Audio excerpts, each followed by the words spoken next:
ছেলেটাও প্রতিবন্ধী, কথা বলতে পারে না, যে ঘরটা ভাঙচুর করছে সেটাও বুবা। এরা কি দোষ করলো? আমার কথা আর এই দেখেন পায়ের অবস্থা, পায়ে বাড়ি দিচ্ছে।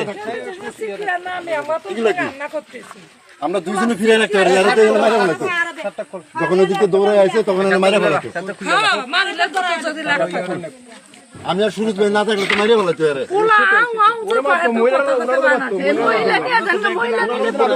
প্রত্যেকটা লোকে এদের বিপক্ষে সাক্ষী দিতেছে। তাহলে এমন কেন করবে একটা ফ্যামিলির উপরে?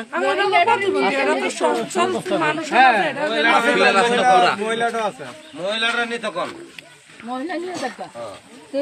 আসামি 4জনের মধ্যে একজন পাইছেন, একজনই নেন।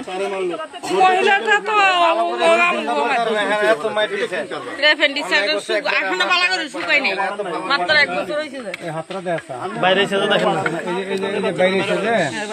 তারপরে যে কনিটা দেখেন, প্রতিবন্ধী কথা বলতে পারে না, কথা বলতে পারে না। কি অপরাধ করছে এই যে বাচ্চাটা, এই প্রতিবন্ধী বাচ্চা? তারপরে ঠ্যাংটা এখন তো হাঁটতে পারে না।